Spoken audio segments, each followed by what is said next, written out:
Para empezar este conversar de hoy, quiero invitarlos a que admiremos juntos un cuadro de Jerónimo Bosch, El Cristo coronado de espinas.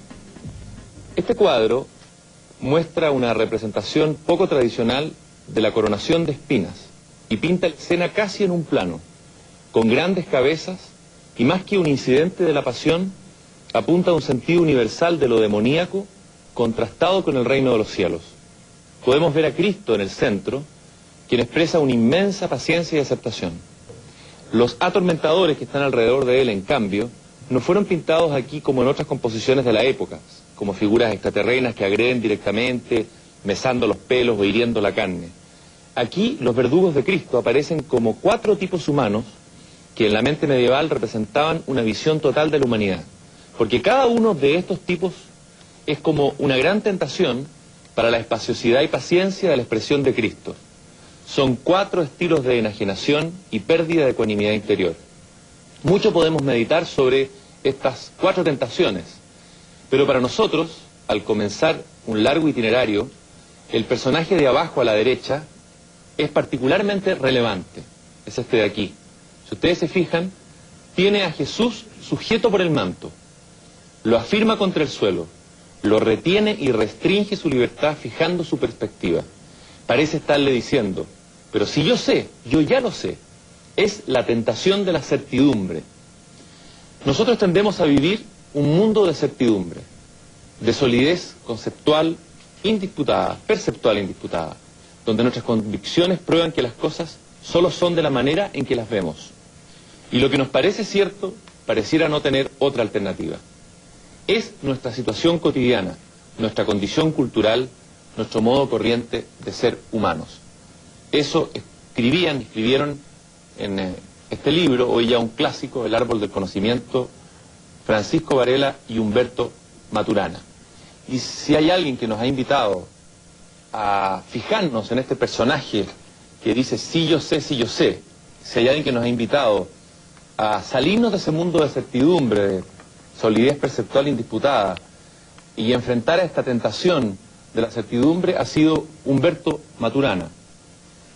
Biólogo, pensador, un hombre particularmente inquieto, que desde niño, desde la emoción al pensamiento científico y del pensamiento científico de nuevo a la emoción, nos invita a esta aventura. Gracias, Humberto, por estar aquí en La Belleza de Pensar. Gracias por invitarme. ¿Qué es o cuál es ese mundo de certidumbre o esa trampa en la que estaríamos nosotros, cada uno de nosotros los comunes mortales que no hemos accedido a los adelantos de la biología y la ciencia, todavía atrapados, digamos, y contra el cual tú te rebelas? No me rebelo contra eso. Resulta que al descubrirlo aparece como una tentación.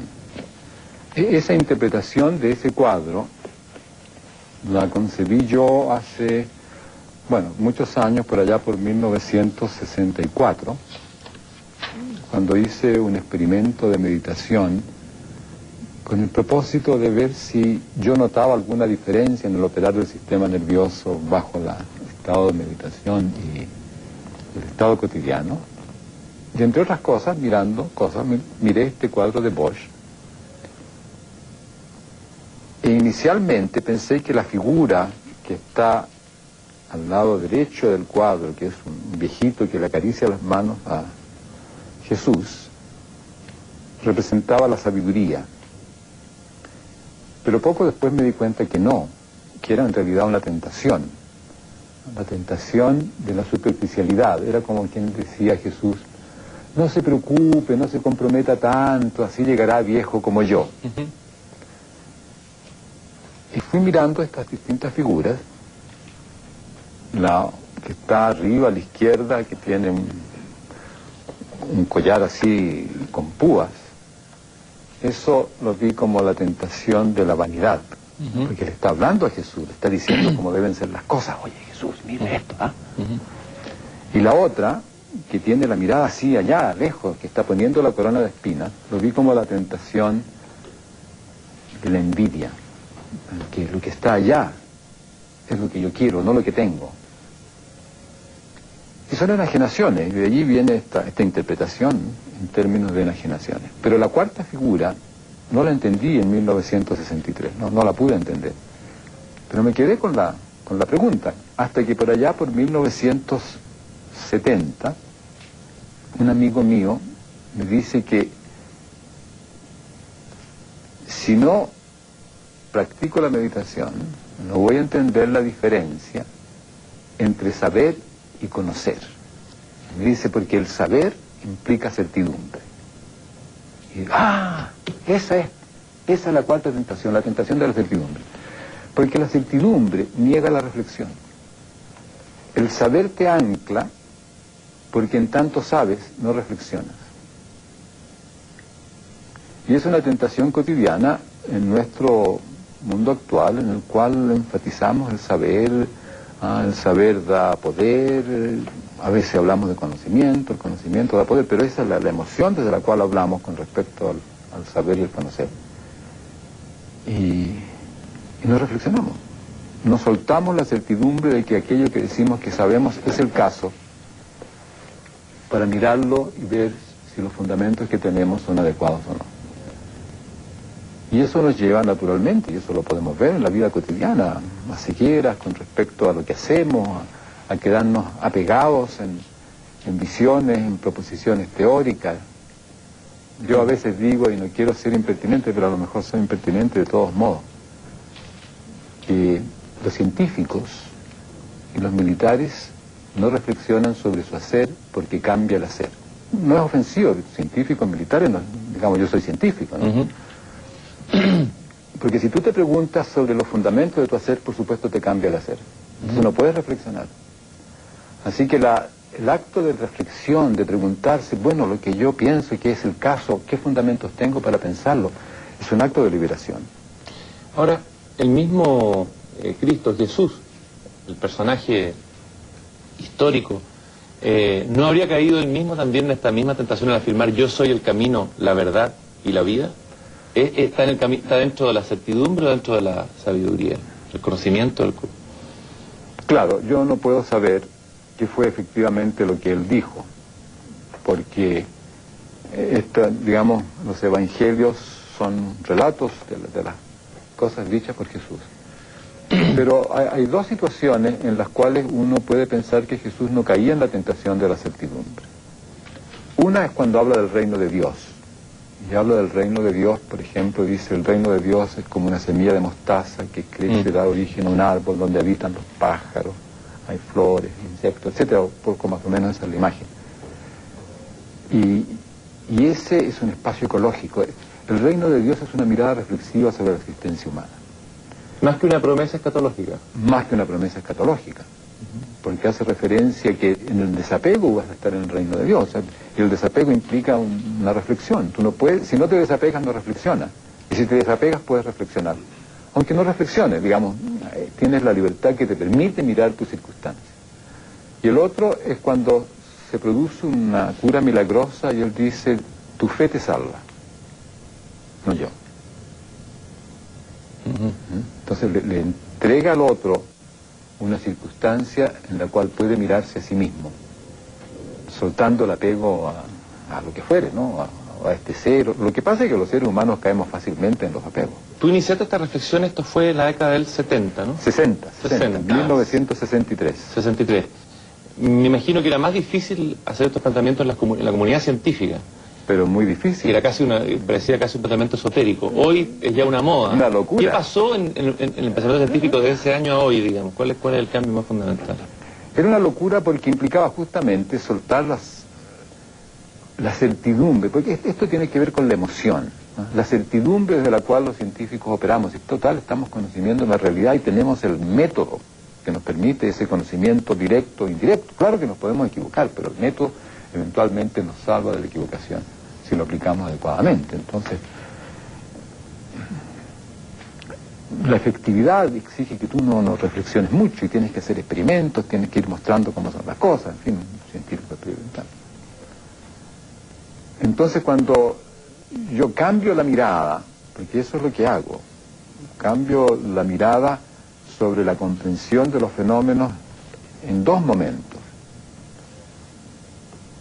En 1960, mucho antes que este libro, en 1960, yo acepto el preguntarme, a través de una pregunta de un alumno, por el origen de los seres vivos, preguntándome por las condiciones que tienen que haberse dado, de modo que el resultado del operar de esas condiciones hayan sido los seres vivos. Y ese es un cambio fundamental en el pensar, porque no me estoy preguntando por el ser vivo como una cosa allí, sino que por qué tiene que pasar de modo que un resultado sea este ser vivo que está allí. Y eso implica un cambio de visión con respecto al explicar y con respecto al pensar del conocer. Aquí tengo el cuadro, el famoso cuadro de Escher, ¿no? Manos que dibujan. Claro. Creo que visualiza muy bien un poco a lo que estás apuntando. Es decir, el cambio de eje más importante aquí es, en el fondo, poner la objetividad entre paréntesis, si tú lo has dicho tú mismo. ¿Qué significa poner la objetividad entre paréntesis? Poner la objetividad entre paréntesis significa, me doy cuenta de que no puedo pretender tener acceso a una realidad independiente de mí, porque en la experiencia yo no sé si más tarde voy a visualizar la experiencia como un error o como una ilusión. O sea, en el momento en que yo vivo algo, yo no sé si después voy a decir me equivoqué o si fue una ilusión, porque la equivocación y la ilusión son posteriores. Entonces, cuando hablo de poner la objetividad en paréntesis, no estoy negando los objetos, sino que estoy haciendo referencia a un estado de conciencia. Soy consciente de eso. Y en tanto que soy consciente de eso, no puedo pretender que voy a validar mis explicaciones o mis afirmaciones diciendo que tengo acceso a la realidad. La ciencia o los fundamentos de la ciencia tal como se han dado en Occidente, entre paréntesis también, no estaría entre paréntesis. En estos términos sí, porque es una apertura reflexiva. No es subjetividad. La subjetividad pertenece al objetivo. Cada vez que hablamos de objetivo, su contrapuesto a lo subjetivo. El paréntesis no niega el objeto, sino que permite preguntarse, ¿y cómo sé yo lo que digo que sé? ¿Qué fundamentos tengo para hacer esta afirmación? Admite la pregunta ¿cómo lo sabe? Sin que esa sea una ofensa. Entonces, cierto, permite reflexionar sobre la ciencia. ¿Qué es esto del criterio de validación de las explicaciones científicas? ¿Qué es lo que valida? Etcétera. Se abre, por supuesto, toda la reflexión al pensar científico. ¿Esto tiene que ver o tuviste alguna conexión con el pensamiento heideggeriano de alguna manera cuando...? ¿Con Heidegger? Sí. Ninguna. ¿En algún sentido? Absolutamente ninguna. Él lo coloca también ahí hace en la filosofía, digamos. Yo no estoy tan seguro de que haga eso él. ¿Ya? Porque su noción del Dasein es objetiva. Su noción del Dasein es el ser ahí. La flor me florea, la mesa me mesea. Y justamente lo que yo hago es mostrar que esa visión no tiene ningún sustento posible, porque yo no puedo decir nada sobre el en sí. No como una condición circunstancial, sino que intrínseca al fenómeno del conocer. Y esto no es una limitación, sino que es nuestra condición de existencia. Así que no tengo ningún fundamento en Heidegger. Si tengo alguna conexión filosófica fuera del trasfondo general, digamos, de lecturas que uno tiene, o sea, claro, yo pertenezco a mi tiempo, en el sentido de que estudié en el colegio filosofía, leí cosas de antropología, yo, por supuesto que sí, o sea, yo no pensaba en el vacío. Pero si yo quisiera señalar alguna conexión filosófica sería con Nietzsche. Y con Nietzsche, en una, digamos, sintetizado en un pequeño relato que Nietzsche tiene en Así hablaba Zaratustra. Este es un libro poético maravilloso. Es una danza. Es una danza. Y tiene un pequeño relato que se llama La metamorfosis del espíritu. Y dice, el espíritu primero se transforma en camello. Y se pregunta, ¿qué es lo más pesado para llevarlo sobre mis espaldas y solazarme en mi fortaleza? Luego el espíritu se transforma en león. Y se pregunta, ¿qué es lo más terrible para enfrentarlo y solazarme en mi valor? Y por último, el espíritu se transforma en niño, y el niño es un primer movimiento. Y eso, para mí, sí que fue significativo, porque, por un lado, abre todo el espacio reflexivo. Es un inicio. No estás comprometido con ninguna teoría, con ninguna ideología. Y yo leí eso mientras estaba enfermo del pulmón con tuberculosis en un sanatorio de Putaendo. Y ahí estaba yo, si me salvaba, digamos, si no me moría, en el inicio. Y eso para mí fue Yo diría que si quiero alguna conexión con un filósofo, ahí está. Y en tus libros rescatas siempre la ciencia, o la actitud, el temple científico frente al temple filosófico. ¿Cuál es tu desconfianza frente a la filosofía o al modo filosófico de conocer? No es que yo tenga desconfianza a la reflexión filosófica. Yo hago reflexión filosófica, así como hago reflexión científica. Pero yo pienso que hay dos clases fundamentales de teorías, que yo llamo teoría científica y teoría filosófica. No, la teoría es el constructo explicativo que uno propone. O sea, la reflexión filosófica no significa una teoría filosófica, es que yo miro los fundamentos de lo que hago. Eso significa la reflexión. Yo no puedo hacer filosofía pegado a la certidumbre, porque entonces no reflexiono. Y tampoco puedo hacer buena ciencia, por lo demás, pegado a la certidumbre. Bueno, yo pienso que hay dos clases fundamentales de teorías, según lo que tú conservas en el constructo teórico. Si conservas coherencia con la experiencia, haces teoría científica. Si conservas coherencias con principios, haces teoría filosófica. Si conservas coherencia con la experiencia y haces teoría científica, por lo tanto, los principios están para variar, no te apegas a ningún principio. Cambias los principios con toda facilidad. Pero si haces teoría filosófica y conservas principios, entonces lo que puede variar es la experiencia. Desdeñas la experiencia. Las experiencias que no satisfacen tus principios quedan desdeñadas. Entonces son dos caminos, digamos, dos teorizaciones muy diferentes. Entonces cuando yo objeto a las teorías filosóficas, y eso lo objeto porque te impiden la reflexión. Tienes principio, el principio de esto, el principio del otro, el principio de lo demás allá, y se acabó la reflexión. Y por lo demás los filósofos hablan de eso cuando hablan de ideología. En el fondo los filósofos cuando hablan de ideología están reconociendo lo que pasa cuando tú te apegas a lo que... El peligro de la filosofía convertirse en ideología. Exactamente. O sea, el peligro de la filosofía de convertirse en ideología en el momento en que hace una teoría filosófica. Nunca pensamos en la razón y siempre estamos pensando en las emociones, y se podría llegar a decir que todo pensamiento, todo conocimiento es en el fondo la consecuencia de un emocionar, como dirías tú. No, yo no estoy cambiando el eje, pero estoy cambiando la mirada que permite el entendimiento. Lo que yo digo es que todo pensamiento racional, todo constructo racional, se funda en premisas arracionales. Premisas aceptadas desde la emoción. Un ejemplo trivial, no trivial, ¿no? Pero en fin, que fácil, de fácil acceso, no tiene nada trivial, es la geometría euclidiana. La geometría euclidiana es un constructo maravilloso a partir de un conjunto de 5 postulados. Tú dices, estos postulados yo los acepto como puntos de partida y construyes toda la geometría euclidiana. ¿De dónde surgen esos postulados? Bueno, de que a mí me gustan. Claro. De que yo he estado midiendo los campos y me doy cuenta de que, claro, esto funciona. Entonces esos postulados, y justamente se llaman postulados, son arracionales. Yo los propongo porque a mí me gustan, están aceptados desde la emoción. Entonces si tú miras cualquier constructo teórico, cualquier constructo racional, siempre es así. Por eso digo yo que hay dos clases de desacuerdos. Uno, trivial, cuando es un desacuerdo lógico. Cuando dice, tú te equivocaste en la multiplicación, 2 por 2 no es 5, 2 por 2 es 4, y te puedo mostrar mostrando la operación multiplicación. Ese desacuerdo es trivial. Los desacuerdos lógicos no constituyen ningún problema. A lo más uno se pone colorado. Pero los desacuerdos que constituyen problemas son los que tienen que ver con las premisas fundamentales. Ahí nos enojamos. Nicanor Parra decía por ahí que las guerras de religiones eran caldos de cabezas contra caldos de cabeza. ¿Cómo las definirías tú? Las guerras religiosas son típicas guerras que se argumentan como si tuviesen un fundamento racional y tienen un fundamento no racional porque son discrepancias en los fundamentos de donde uno hace las argumentaciones que validan lo que uno dice.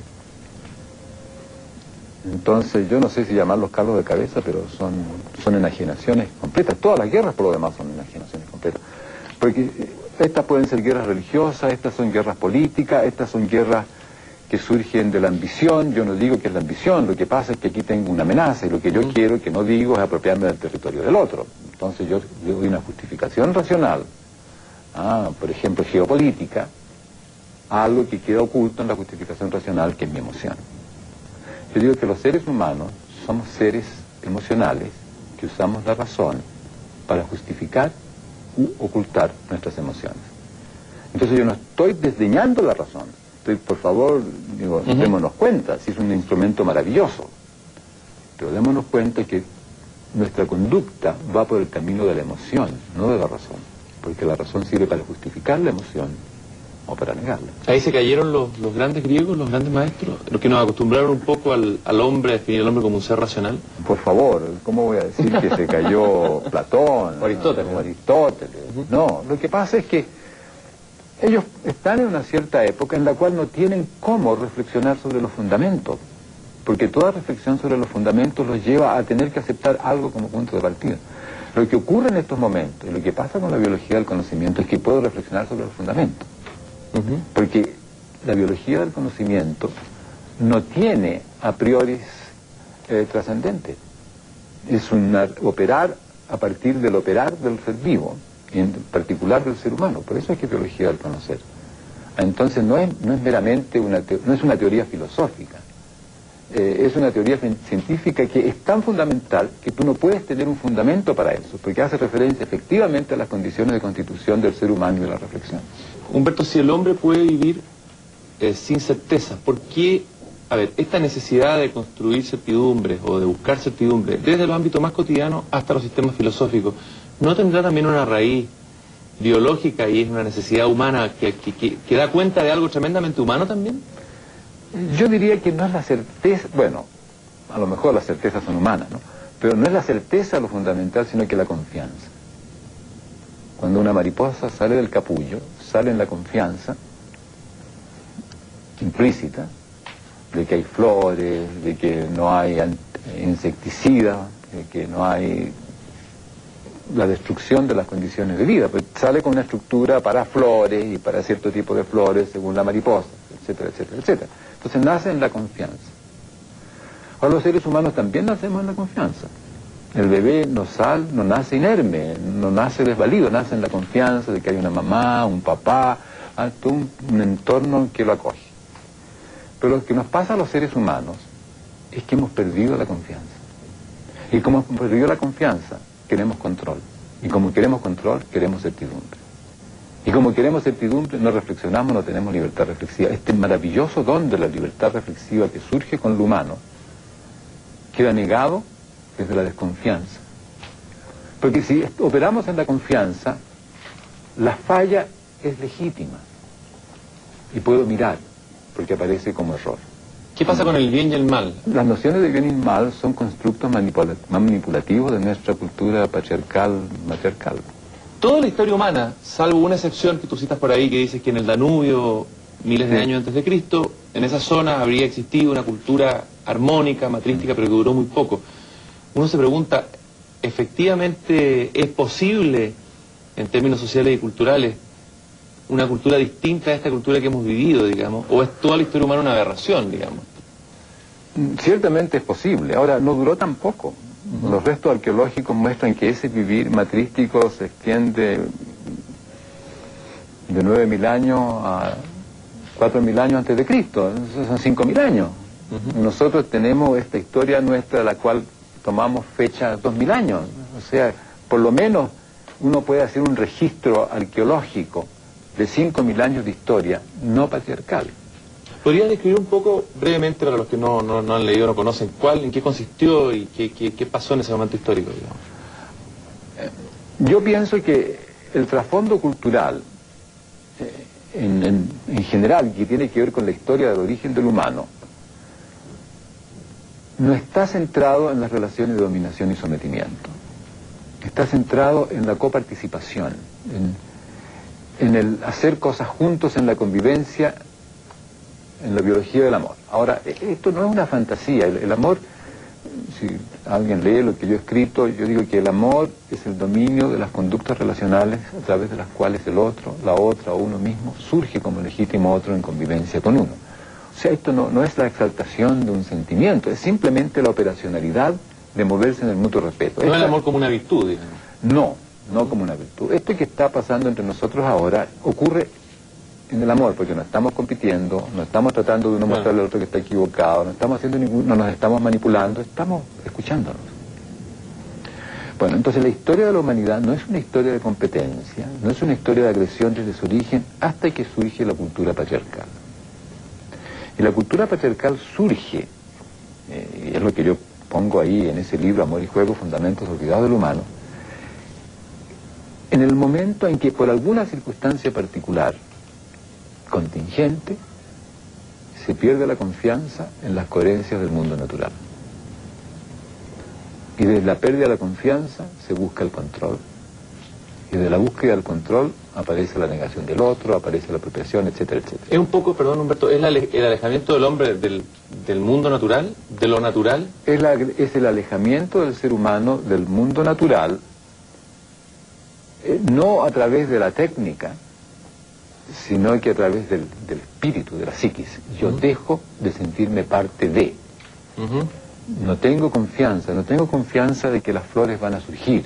Tengo que controlar el surgimiento de las flores. No tengo confianza de que estos animales de los cuales me alimento van a sobrevivir naturalmente. Tengo que controlar su reproducción.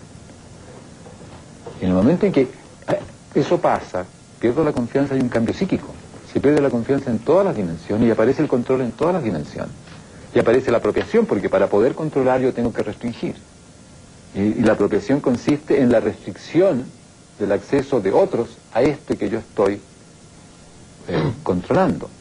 Ahora, esta naturaleza, este mundo natural, ¿es tan armónico como tú lo piensas? Porque uno de repente descubre la naturaleza, hay violencia, hay combate, hay apropiación, hay muerte también. En la naturaleza hay muerte, vida y muerte van juntos. Los seres vivos vivimos comiéndonos a otros seres vivos. Los vegetarianos comen seres vivos también, digamos. Pero es distinto ver eso como parte de la dinámica del vivir, la vida y la muerte juntos, a ver el que este animal se coma al otro como una agresión. Los leones no son predadores, no son agresivos, son carnívoros. Tú no agredes a la lechuga que te comes o a los vegetales que te comes, eres vegetariano. Pero nuestro discurso cultural, que está centrado en el juego de la lucha y de la competencia, ve al león como un predador, un destructor. El león como carnívoro y los antílopes como herbívoro, en fin, constituyen una dinámica armónica. Si la armonía no quiere decir que todos los seres vivos tengan que vivir, justamente la armonía se da en que no todos los seres vivos vivan, porque si no esta cosa se descalabra nomás. Se acaban todas las coherencias ecológicas. Mira lo que está pasando con la humanidad, con el crecimiento de la población, los seres vivos se transforman en plagas para los seres vivos y todo esto se desmorona y tiene que empezar de nuevo, si es que empieza de nuevo. ¿Quiénes somos? Quiero leerte una cita de una película Matrix, no sé si la viste, una película de ciencia ficción. No la he visto. Un mundo virtual, muy interesante por el relato que está atrás. Y uno de los personajes que el agente Smith le dice lo siguiente a Morfeo: cuando traté de clasificar su especie, la especie humana, me di cuenta de que ustedes no son realmente mamíferos. Todos los mamíferos en este planeta desarrollan instintivamente un equilibrio con el ambiente que los rodea, pero ustedes los humanos no. Llegan a una zona y se multiplican hasta consumir todos los recursos naturales. La única manera en la que pueden sobrevivir es esparciéndose a otra área. Hay otro organismo en este planeta que sigue el mismo patrón. ¿Sabe cuál es? El virus. ¿Somos un virus? ¿Qué somos? Extraños somos los seres humanos. Los seres humanos somos mamíferos. Los mamíferos extraños, porque para que venga esta desconfianza, para que venga esta pérdida de confianza, esta proyección de Pero no tiene que ver con nuestro ser biológico, tiene que ver con el modo de vida. Hay un problema, por ejemplo, que pasa con los leones o con los tigres cuando envejecen, que pierden la habilidad para cazar antílopes, no son suficientemente veloces y entonces cazan seres humanos, son los comedores de hombres. Y un tigre que empieza a comer hombres, le gusta el hombre porque es fácil y pasa a ser un ser que para el hombre es un riesgo continuo, para el ser humano es un riesgo continuo. Y eso no es el tigre, es, por así decirlo, la cultura que el tigre tiene que vivir, porque está viejo y no encuentra alimentos que pueda comer. Entonces nos pasa a nosotros la misma cosa. No es que nosotros seamos agresivos, pero podemos vivir una cultura que cultiva la agresión. Y yo creo que lo que ocurre es que, digamos, la caída en esos términos de separación del mundo natural está, al aparecer la desconfianza, en el constructo teórico ideológico que pretende explicar qué es lo que va a pasar entonces, porque yo veo que aquí hay un riesgo. Yo escribo allí que cuando en el posible origen de la cultura patriarcal en una familia se excluye al lobo del acceso a los animales de los cuales normalmente se alimenta y que nosotros también, se hace, los adultos lo hacen desde el entendimiento de que eso es un hacer que viola las coherencias del mundo natural. En lo natural el lobo come, y come por supuesto matando un animalito. Pero al excluirlo yo, violo las coherencias del mundo natural. Y si soy consciente, hago alguna ceremonia de conservación de conciencia, un rito de conservación de conciencia, como diciendo, lobo, te excluyo porque tengo miedo a quedarme sin comida. Yo sé que esto no es legítimo, no lo volveré a hacer en lo posible. Esto que estoy haciendo no es fundamentalmente adecuado. Entonces conservo mi conciencia de que excluir al lobo no es lo legítimo. Pero si me olvido y mis hijos no aprenden a practicar ese rito, crecen creyendo que el excluir al lobo es legítimo. Y cuando se le pregunta ¿y por qué lo hace?, te inventan una teoría que lo justifica. Ahora, quizás Y eso es la caída humana, la invención de teorías que justifican relaciones de exclusión, relaciones de apropiación, relaciones de dominación. ¿No es quizás el pecado o el origen de la caída humana el exceso de inteligencia? ¿No es la inteligencia el arma peor que se nos vuelve en contra? ¿Es, por decirlo así, la pérdida de inocencia el origen de todo esto? Bueno, la pérdida de inocencia es la pérdida de confianza. En el momento que te pierdes la confianza, pierdes la inocencia. Digamos, eso va junto. Confianza, si tú confías en tu mundo circundante, te dice, oye, tú eres muy inocente, porque tú no ves las cosas como son. O sea, inocencia y confianza van juntos.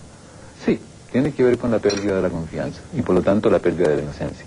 Pero esta capacidad reflexiva, que por lo demás involucra la emoción y la razón, o sea, la emoción en tanto de que yo suelto la certidumbre y la razón en tanto de que desde lo que veo hago un constructo racional. Bueno, eso en verdad es un acto trascendente. Yo digo que la caída en el paraíso no es una caída, sino que es una trascendencia.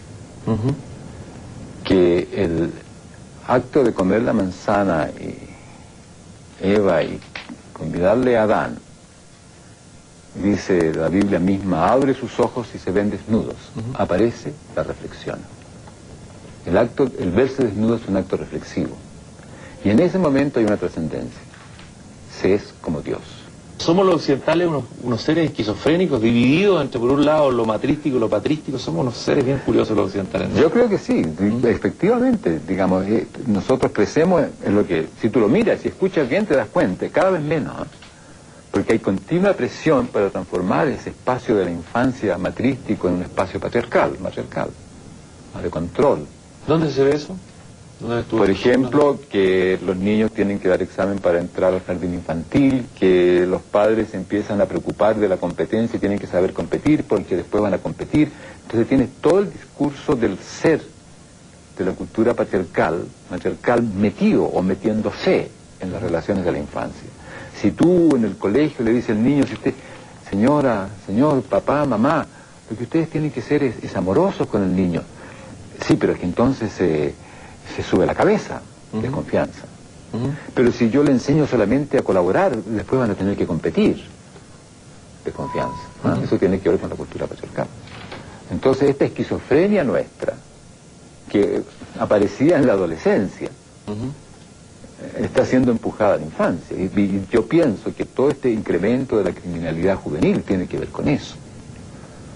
Yo pienso que hay un solo factor fundamental en la expansión de la criminalidad juvenil, y es la penetración de la cultura patriarcal a la infancia, que separa a la mamá y al papá como acogedores, como un espacio que acoge a los niños donde ellos pueden crecer en confianza consigo mismos, y los pone en un espacio de competencia o abandono.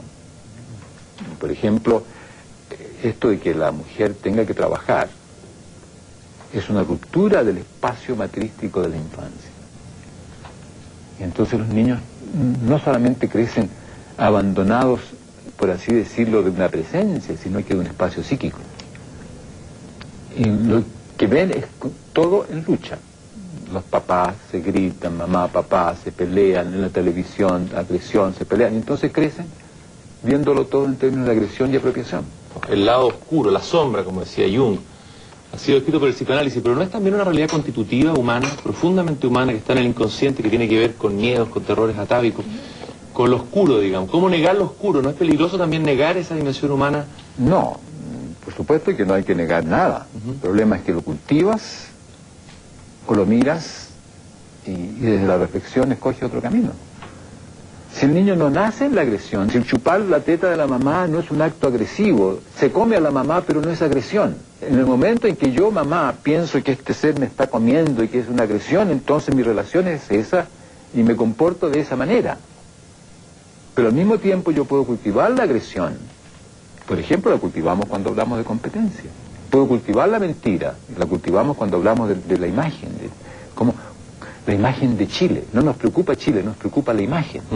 ¿Qué imagen vas a presentar? No me preocupa la persona, me preocupa cómo va a aparecer. Las imágenes siempre son mentirosas. Justamente son imágenes porque no son la presencia. Entonces, nosotros tenemos elementos biológicos para la agresión, pero no nacemos en la agresión. Sí podemos cultivar la agresión y pertenecemos a una cultura que cultiva la agresión. ¿Qué es lo más profundamente humano? La dimensión biológica de ser un mamífero. ¿Dónde nace específicamente lo humano? Tú hablas del lenguaje y la emoción. Explica un poco cómo se da ese... ¿Dónde el hombre empieza a ser hombre, digamos? Yo pienso que lo humano surge con el lenguaje. Somos mamíferos, somos bípedos. Ha habido otros linajes de mamíferos bípedos, primates bípedos. Pero nosotros pertenecemos a un linaje en el cual surge el convivir en el lenguaje como un modo de convivir en las coordinaciones del hacer. Y eso es posible en un espacio íntimo. Surge con la familia que hace posible el tener un espacio de haceres en los cuales nos coordinamos nuestros haceres y coordinamos nuestras coordinaciones de haceres, y esto es aprendido por los niños y es conservado de una generación a otra. Y el devenir evolutivo se hace en torno a eso. Y esto tiene que haber ocurrido poco más de 3 millones de años atrás. Entonces allí comienza el linaje humano. Ahora, los humanos modernos, claro, somos el presente de una historia de muchas transformaciones. En el momento en que eso ocurre, el tamaño del cerebro de nuestro ancestro habrá sido 450 centímetros cúbicos y el actual es 1450 centímetros cúbicos, 3 veces más. Y esto tiene que ver con esta historia de seres en el lenguaje. Este cerebro famoso no crece en la manipulación, crece en la convivencia. Y en la convivencia consensual, en el placer de una convivencia en el cual las cosas van surgiendo en el hacerlas juntos. Fíjate que es interesante. Nosotros nos encontramos con este maravilloso cerebro y lo podemos usar en distintas direcciones. Para lo tecnológico, para lo filosófico, para lo matemático, para la agresión, para la colaboración. Pero qué camino seguimos depende de nuestro emocional. Entonces, como mamíferos somos, por supuesto, animales emocionales. Es cierto cuando alguien dice, claro, lo emocional tiene que ver con la relación materno-infantil, pero no solamente. Pero en la relación materno-infantil, por supuesto, lo que es fundamental es el amor, no la agresión, no el control. Hoy en el mundo se ha avanzado en relación a esto, por lo menos en algunos discursos oficiales, en rescatar la diferencia, en rescatar las minorías, en rescatar lo femenino. Pero surge también en Estados Unidos por ahí un libro en que se dice que lo masculino ha sido de alguna manera degradado, o lo masculino está en retirado, o lo masculino está... ¿Qué pasa con lo masculino? No, yo pienso que cuando yo era chico a mí me gustaba jugar con las niñas y me decían mariquita. Y yo decía, no, todas las cosas que yo hago son de hombre, porque mírenme, me bajaba los pantalones y mostraba mi pene y mi genital. ¿Ah? O sea, si tengo esta estructura biológica, no lo decía en estos términos últimos, pero soy hombre. Por lo tanto, todas las cosas que yo hago son masculinas. El problema con ver la degradación de lo masculino tiene que ver con que esta cosa patriarcal del control, de la autoridad, pueda estar desdeñada o negada porque es destructora. Y aparezca esta otra cosa que acoge. Yo distingo entre papá y padre. El papá es como la mamá. Si hay papá, por supuesto que es absolutamente necesario porque es acogedor, es una mamá masculina. Y esta mamá masculina, si por alguna circunstancia la mamá femenina desaparece, es mamá completamente. Pero el padre es una figura de la cultura patriarcal. Es autoridad, es control, es exigencia. Y este padre de nuestra historia, digamos hasta hace 40 años atrás, estaba en un conflicto. Por un lado quería ser papá, acogedor, pero por otro lado tenía que ser padre, porque tenía que representar la autoridad. Así que él estaba en conflicto. Así que cuando digo yo que si no hay papá y no se le dice al niño, pobrecito hijo mío, no tienes papá, no hay conflicto, no quiero decir que el hombre, como ser que está con el niño, no sea fundamental cuando está con el niño. Pero supongamos que una mamá abandona a su hijo y lo tiene el papá. Si yo le hablo todo el tiempo a este niño, pobrecito hijo mío, que te abandonó la mamá, por supuesto la ausencia de la mamá es una cosa gigantesca. Pero si no hago eso, yo puedo explicar respetuosamente por qué no está la mamá. Y esto puede ser un saber sin ser un sufrir. Pero depende de qué es lo que estamos cultivando en la relación. Cuando Telémaco sale a buscar a Ulises, sale a buscar a su padre. No, sale a buscar a su papá. Sale a buscar Hay una diferencia entre como cuando Jesús dice Abba, papito, ¿no? Claro. La diferencia con padre, ¿no? Sale a buscar a su papá porque sale a buscar a este ser acogedor que él no alcanzó a conocer, del cual le habla su mamá. Le dice que era tierno, que era valiente. Le presenta a este ser que habría sido para él acogedor. Y es eso lo que él quiere encontrar. No una autoridad. No quiere encontrar un padre que le diga, tú que no has hecho esto, lo demás allá, tú debías haber echado a estos visitantes que están comiéndose tu hacienda. No, lo acoge. Y inspira con él un modo de liberar a su casa de estos otros seres. Modo violento, terrible, por supuesto, porque los mata a todos. Pero esa es una relación no de padre, sino que de papá. No de padre patriarcal, sino que de papá. ¿Y cuál sería entonces? ¿Habría diferencia entre lo masculino y femenino, aparte de lo biológico? ¿Eso no debería tener un correlato diferente, digamos, un aporte distinto? Un hijo, frente a una madre y su padre, rescata algunas cosas de la madre. ¿Qué es lo diferencial ahí? No, yo creo que lo diferencial... Son lo mismo al final. No, son fisiologías distintas. Pero aparte fisiológicamente... Las culturas pueden enfatizar diferencias conductuales, que tienen que ver algunas con las fisiologías distintas y otras con lo que la cultura ha declarado que debe ser, con los argumentos teóricos que justifican esto o aquello. Tú planteas entonces que debieran, a ver, el modelo ideal de padre y madre dentro de este modelo más matrístico, ¿cuál sería? ¿Serían los dos cumpliendo un mismo rol? O sea, yo pienso que el bienestar fundamental, digamos que lo que tiene que pasar con los niños en su entorno familiar es crecer transformándose en adultos que se respetan a sí mismos, que tienen confianza en sí mismos y que por lo tanto pueden colaborar y ser copartícipes en la creación del mundo con los otros. Eso exige un mundo acogedor, un mundo que respeta los errores, que no los castiga, que se conversa todo de modo que yo le explico a los niños por qué hago lo que hago, de modo que entiendan y puedan colaborar conmigo. Y eso implica al hombre y a la mujer, porque hombre y mujer se mueven de maneras distintas, nos movemos, tenemos inclinaciones de haceres diferentes. Yo martilleo y la otra persona cocina, y a veces a los hombres cocinan y la mujer hace otras cosas. Entonces no son contradictorias las conductas, al contrario, si nos respetamos, armonizamos en un conflicto común, que viene a ser la familia como un espacio acogedor para los niños, donde ellos pueden crecer en el respeto por sí mismos, en la confianza en sí mismos y ser adultos capaces de generar un espacio social deseable. Tú una parte dices que el conocimiento no entrega libertad y que prefieres amar a un ser que conocerlo. Tú vienes del conocimiento, a ver cómo es eso. Lo que yo digo es que no tengo interés de conocerme a mí mismo y no quiero conocer a mis amigos para amarlos siempre. Pero fíjate tú lo que pasa. Si yo digo, yo sé cómo eres, no lo escucho más. ¿Para qué voy a aceptar yo una entrevista si total ya me dio una y yo sé cómo es? Si lo he visto en televisión, ¿para qué? Entonces no reflexiono, no lo acepto, no lo veo, no lo escucho nomás. ¿Cuál es la diferencia entre conocer y amar? El amar es el conducirse en relación al otro de manera que el otro surge a través de las conductas de uno en su legitimidad con uno y no tiene que disculparse por ser o por su hacer. Y el conocer significa el tener a la mano las operaciones adecuadas para obtener un cierto resultado. El conocimiento tiene que ver con el hacer, por eso ahí en el libro Árbol de Conocimiento decimos todo conocer es un hacer y todo hacer es un conocer, que tiene que ver con la operacionalidad en el mundo. Y el mundo puede ser uno mismo también. Entonces cuando yo digo me conozco, en el fondo me estoy metiendo en un casillero. Mis haceres están metidos dentro de este casillero que es el que yo soy. Entonces restringo mi reflexión. O sea, ni ahí con el oráculo de Delfos. No, ni ahí con el oráculo de Delfos. Yo no quiero conocerme a mí mismo para nada. Pero al mismo tiempo no quiero ser ciego.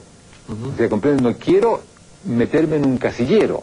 Pero eso no quiere decir que yo no reflexione sobre las cosas que hago y no pueda pensar, caramba, a lo mejor yo me he visto varias veces haciendo esto y esto no me gusta lo que estoy haciendo tantas veces repetidas. ¿No? Pero en vez de meterme en un casillero, es decir, yo soy así, puedo preguntarme ¿qué pasa en mi vivir que surjo de esta manera? ¿Qué pasa en mi vivir que mis compañeros no tienen confianza en mí? No es que yo sea no confiable o que sea confiable. Soy confiable. Uno no es ni confiable ni no confiable. Depende de cómo está viviendo y qué es lo que uno quiere conservar en su vivir. Son válidas algunas palabras que te voy a decir. La palabra misterio, por ejemplo. ¿Te resuena? ¿Tiene alguna validez? Sí, claro. El misterio significa que hay algo que a mí me sorprende y para lo cual no tengo, o pienso que nunca, o en este momento, una explicación. Y puede que ni siquiera busque la explicación de aquello que considero un misterio porque me encanta el estar enfrentado a algo desconocido. Una palabra muy cargada, llena de connotaciones en Occidente. ¿Qué pasa con el alma? Yo creo que el alma, cuando uno habla de alma, habla de un modo de ser relacional. Es una dimensión psíquica en el sentido de que pertenece al espacio relacional, no al espacio de la concretitud corporal. Pero sin la corporalidad no tiene dinámica relacional. El hombre siempre ha dejado su espacio a lo sagrado, a lo espiritual, justamente para guardar algo del conocimiento último del hombre, digamos. O sea, yo pienso que la experiencia espiritual, la experiencia mística, la experiencia de lo sagrado es una experiencia cotidiana fundamental. No niego esa experiencia. El tema es cómo lo explicamos. Y frente a eso, si tú me preguntas, como biólogo, yo te lo voy a explicar desde cómo surge en la biología. Pero si no me preguntas por un explicar, yo te digo que es una experiencia que yo también tengo, pero frente a la cual no hago explicaciones porque no quiero plantearme en exigencia. Quiero que hablemos de un concepto que surgió en Chile, que es el concepto de autopoiesis. El concepto de autopoiesis surge en mí en el intento de contestar una pregunta que me hace un estudiante en 1960, en la Facultad de Medicina, cuando yo dictaba un curso de biología. Me pregunta, doctor, usted dice que los seres vivos comenzaron hace 3.800 millones de años, que comienza hace 3.800 millones de años, de modo que usted puede decir que comenzaron entonces. Bien apurado lo digo. ¿Cómo comenzó la vida? ¿Qué comenzó ahí cuando comenzó la vida? Exactamente. ¿Qué comenzó cuando comenzaron los seres vivos? En la física está claro, ellos lo explican por el Big Bang. Lo que yo quería hacer es poder decir qué comienza, no qué creo yo que comienza. Y para eso tenía que hablar de las condiciones que constituían a un ser vivo. Si las condiciones que constituyen a un ser vivo se satisfacen, entonces aparece un ser vivo. Si las condiciones que constituyen la posibilidad de un Big Bang se satisfacen, entonces aparece un Big Bang. Si las condiciones que constituyen una galaxia se dan, entonces aparece una galaxia. Bueno, aquí tenía que ver con el ser vivo. Pero para poder, eso yo tenía que saber qué es un ser vivo, para poder decir cuáles son las condiciones que se tenían que dar de modo que eso surgiese. Entonces mi pregunta era, ¿cómo sé yo que lo que estoy diciendo que constituye un ser vivo, constituye un ser vivo? ¿Cómo sé yo si lo que contesto, contesta lo que pregunto? Es una pregunta bien fundamental. Para mí eso fue una pregunta muy importante porque te cambia el modo de mirar. El preguntarte qué criterio tienes tú para aceptar la respuesta, cosa que usualmente la gente no hace, ni siquiera los científicos, muchas veces, ¿no? Porque suponen que saben cuáles son las respuestas buenas y cuáles son las Los científicos respuestas son casi una casta sacerdotal, ¿no? Claro. Como las antiguas castas sacerdotales. Exactamente, el club de los científicos. Pensando en eso, yo por otras circunstancias me di cuenta de que lo central de los seres vivos es su autonomía. Es ser sistemas tales que todo lo que pasa con ellos tiene que ver con ellos. Que lo externo no especifica lo que les pasa, sino que gatilla procesos que tienen que ver con ellos. Entonces me dediqué a pensar qué tiene que pasar en las dinámicas fisiológicas, en las dinámicas moleculares, para que surja un sistema, un ente, que tiene esas características. Y desde todo el conocimiento que yo tenía en esa época, estoy hablando de 1963, 64, empecé con la pregunta del 60 y la contesto al final del 63, me doy cuenta de que lo que pasa con los seres vivos es que todas las moléculas que los componen se producen allí. Entran moléculas y salen moléculas y forman un remolino de producciones moleculares, de modo que las moléculas que se van produciendo participan en la producción de las mismas clases de moléculas, constituyendo una unidad discreta. Y es a eso lo que he llamado autopoiesis. ¿Es una especie de autarquía biológica o no? Es una especie... No es autarquía porque hay un flujo molecular, pero es una dinámica en la cual lo que ocurre en esa dinámica como procesos de producciones moleculares da por resultado el sistema en la cual esos procesos moleculares se producen. Entonces se produce a sí mismo. Autopoiesis, producción de sí mismo. ¿Qué consecuencias trae esa? Bueno, esa desde luego, de esa concepción de los seres vivos trae que te explica a ti cómo es que los seres vivos son unidades discretas. Porque todo lo que pasa con los seres vivos ocurre en ellos en tanto unidades discretas. Te permite entender qué es lo que se conserva en la historia evolutiva. Uno dice, claro, se conserva la vida, pero ¿qué es eso de la vida? Lo que se conserva en la historia evolutiva es la realización de la autopoiesis, y los distintos linajes que se producen son distintos linajes de distintos modos de conservación de la autopoiesis. Es decir, te permite a ti entender toda la dinámica histórica de los seres vivos en términos de lo que se conserva. No en términos de lo que puede pasar, sino que de lo que se conserva, con un presente continuamente cambiante. Te permite entender que los seres vivos existen en dos dominios. El dominio molecular de su autopoiesis y el dominio relacional en el cual son unidades discretas. Como nosotros los seres humanos, por ejemplo. Nosotros existimos, fíjate tú que existimos en tres dominios. Existimos en el dominio de nuestra fisiología como sistemas autopoiéticos celulares. Existimos en el dominio de relación, en el cual aquí estamos conversando como personas. Y existimos en otros dominios que van surgiendo en la reflexión, que pueden ser dominios políticos, dominios de otra clase, dominios sociales. Entonces, la noción de autopoiesis te muestra la condición fundamental desde donde todo lo demás va a surgir. Por eso es que no hay nada por debajo de la autopoiesis. La autopoiesis ocurre como un fenómeno molecular. Claro, aquí hay moléculas, sí, pero no hay autopoiesis. Aquí hay consecuencias, sí, pero la autopoiesis ocurre aquí como un fenómeno molecular. ¿No te deja pasmado el hecho de existir? La vieja pregunta es, digamos, el milagro de ser, digamos, de que existan estas autopoiesis. ¿O está más inclinado a un azar? Yo sigo pensando en la maestría antigua, ¿no? ¿Es un azar, el azar, o una necesidad, o un sentido? ¿Qué es lo que hay? No es ni un azar ni una necesidad, es una... pasa. No pasa por azar, pasa por las coherencias estructurales del mundo natural, en este caso de la Tierra, por ejemplo. Ahí había moléculas, procesos, radiación, etcétera, y en algún momento estas moléculas se concatenan y espontáneamente constituyen este ser vivo.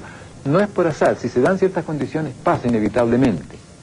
Los seres vivos, todo ocurrir es inevitable si se dan las condiciones que lo hacen posible.